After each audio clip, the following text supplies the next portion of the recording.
And with that, let's move to Ken Bailey, Chief Financial Officer at the Montana OPI, to discuss the initial steps of ESSER 2 and distributions to schools.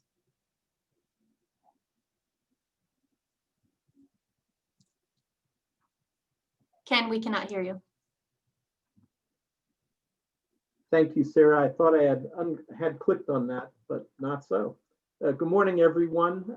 So I'm going to talk about the ESSER 2 in the stimulus bill that was passed by Congress at year end. There was an allocation to many of the coronavirus relief areas, including the ESSER fund.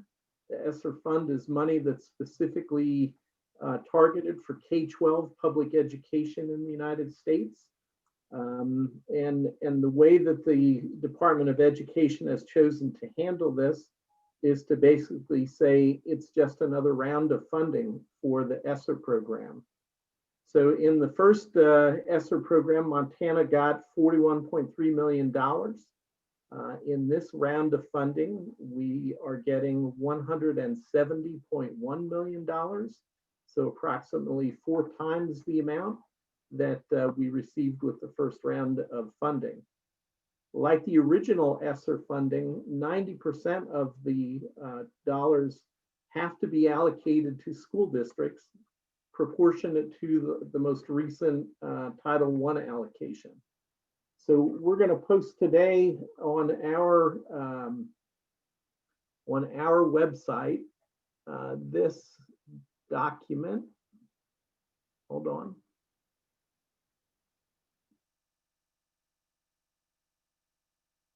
Can everybody see that now? So this is going to list for every school district, and it's going to compare to the original ESSER 1, which, if you remember, in that money there was the allocation, and then we used some of the reserve to give a minimum amount, and that's the ESSER 1 total. So this is the main ESSER grant. This doesn't include the portion that we did for related services. And then the base allocation for the ESSER 2. So school districts will be able to see how much they've got. I've kind of paged down to the bottom now to kind of, again, show that comparison. And again, it's 41,295 versus 170,099. This shows the distribution and then the 10% set aside.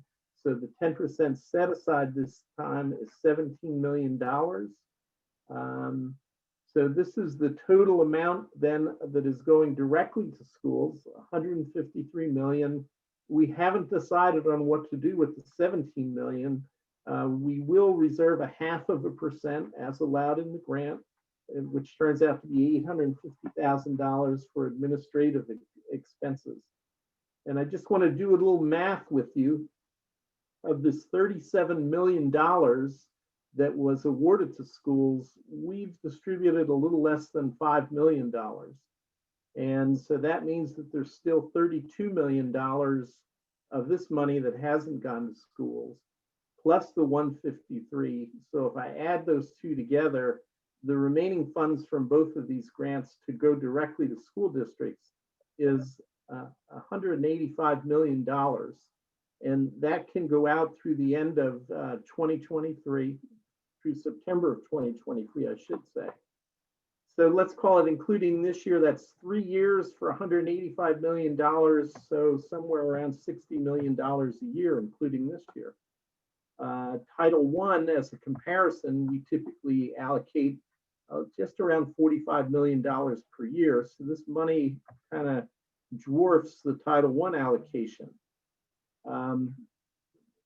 So this is the allocation, and like I said, we'll post this on our website today.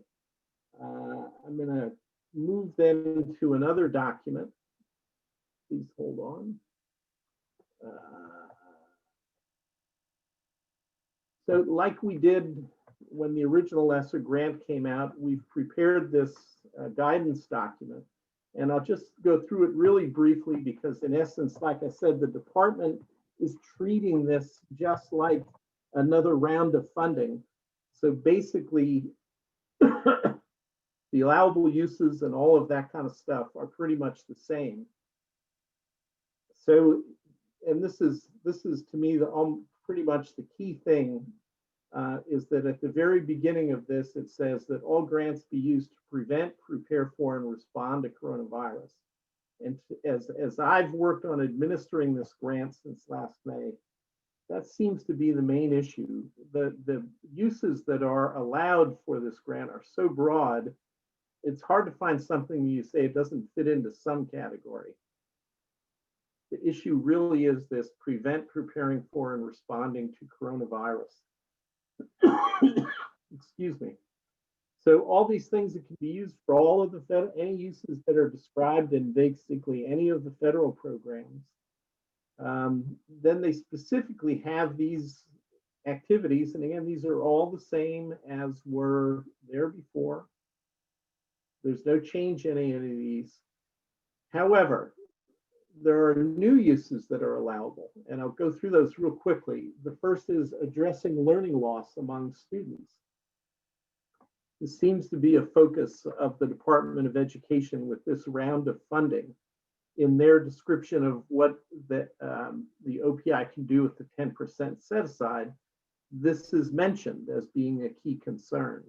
So that's, again, is their listing of what they think is important to education in America right now.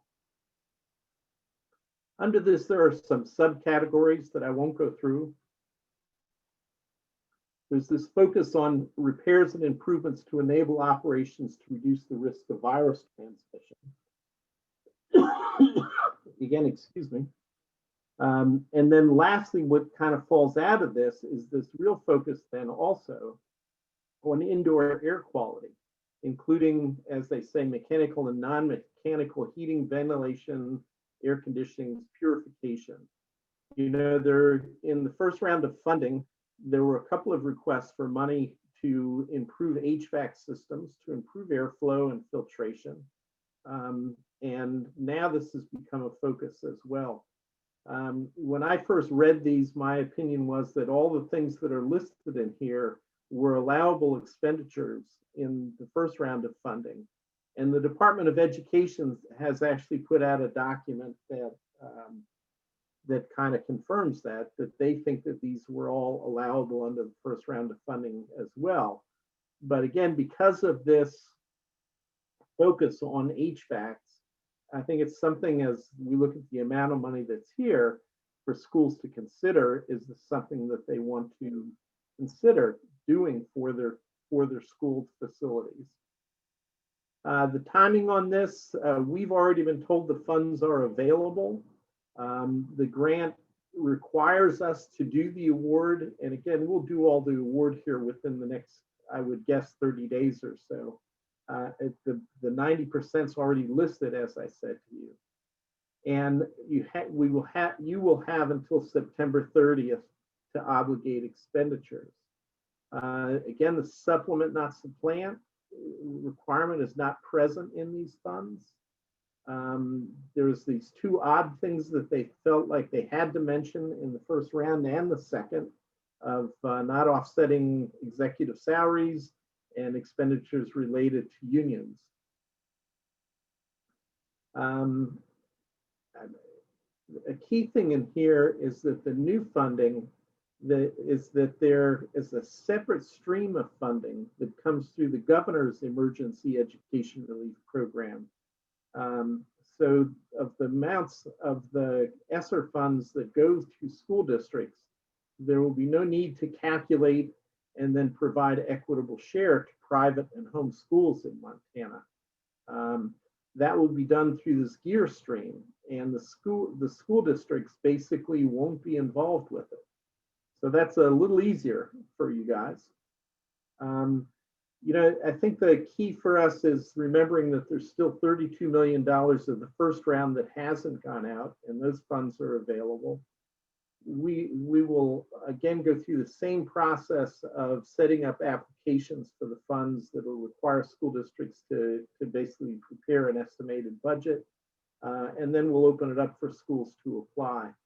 So really the key determinant here is how fast can we get the eGrants module up and running. And the last little thing to note is there is a requirement that the ESSER 2 funds are tracked separately from the ESSER 1 funds. And so school finance will establish new codes for the receipt and expenditure of ESSER 2 funds. The only thing that's holding that up is we're not sure if we're going to have one fund or one code or a second code for the reserve money as it's allocated to school districts. So let me pause there and stop sharing. And I've gone over a lot of information and see if there are any questions. Ken, you have quite a few questions in the chat. If you would refer to that, please. Okay, I haven't been looking at them at all, so my apologies. Let me try and go up to the beginning here.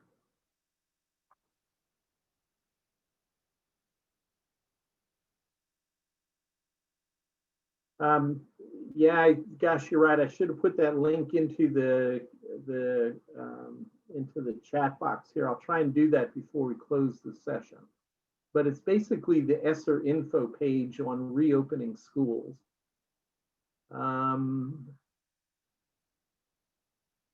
Yeah, the deadline for ESSER 1 funds is still 9/30/22. And as I mentioned, I think in this question asked, do we require separate tracking? And yes, we do. And there will be a separate code for receipts for receiving these funds.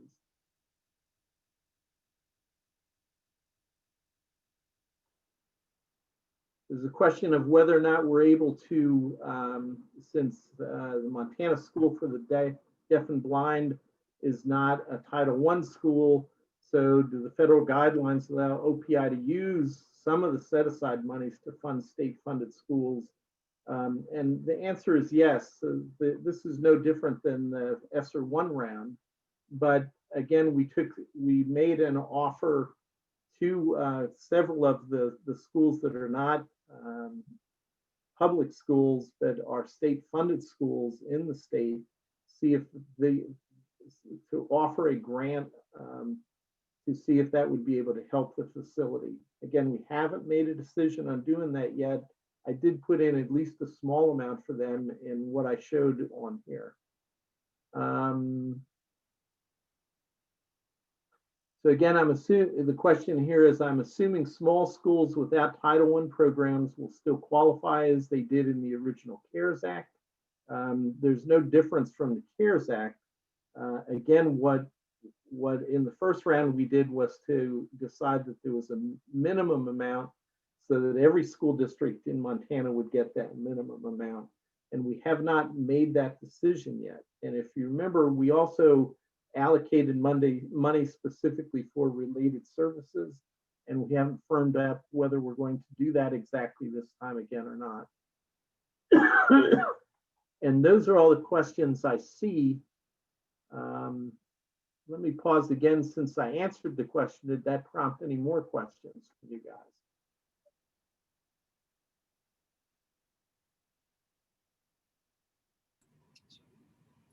Ken, Kirk Miller from SAM. I'm just asking the question, are you going to post that document that had all of the guidelines listed on the web page as well? Very helpful. You know, it's helpful what you've described there. And then your timeline on decision making on things such as minimum allocation for our rural schools that don't have Title I programs, and decisions on what to do about you know, MSDB and Pine Hills and those other situations that don't qualify, again, under the Title I regulations, but likely will receive funding. And then also timeline on decision making about the $17 million set aside and the plans for the office on, you know, what you would use those dollars for to help what's going on out in the field. And we have some very definite ideas that I will certainly share with you and the state superintendent on how those funds could be used to really help ongoing into the future. Yeah, no, that's a great question, Kirk. And as a way of starting this, I just posted where that ESSER information page is on our website in the chat box. And that basically has 3 headings. When you go there, it'll be guidance, district allocations, and fund coding. And so we will be posting new documents in each of those 3 areas, this allocation, then the guidance document that I just went through, and then lastly, the new codes for doing the receipt of the second ESSER funds will all be posted there. And in terms of timing, we're working on it. I would think that we should have this all pretty much defined within the next 30 days or so. And related to this as the next step, because I know that there's going to be a lot of concern about this. A week from today is the day that we had always reserved for meetings with the SEAs, and we're going to take that time spot and actually run a webinar on the ESSER 2. I think we'll probably throw something in about the ESSER 1 reporting that we're going through right now, and maybe even talk about the what's going to happen with the private schools. Jack O'Connor actually, of course, is our expert, and I've been working with him on this, and there's still a lot to unpack in that private school funding.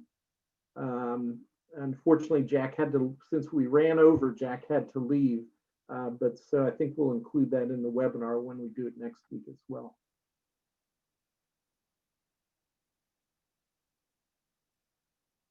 Other questions?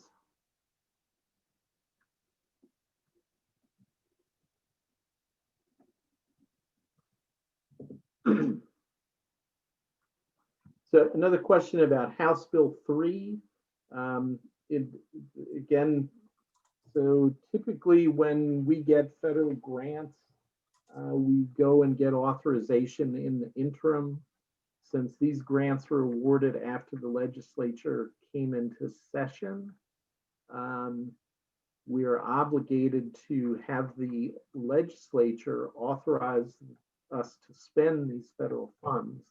So House Bill 3 has all of the coronavirus funding for Montana in it.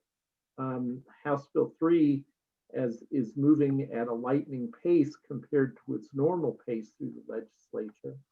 But it is true that we cannot release any of these funds until House Bill 3 is passed.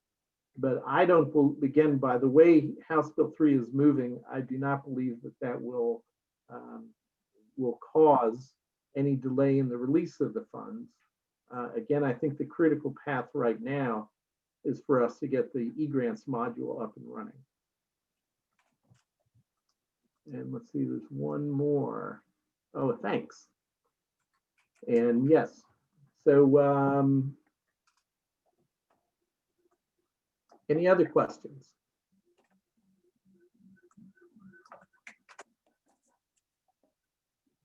What was the sunset date? September 22 or September 23? I'm sorry, you cut out for a second there. September of 23. The act allows the funds to go out to September of 22, and we believe the Tidings Amendment will apply. That'll extend it for another year.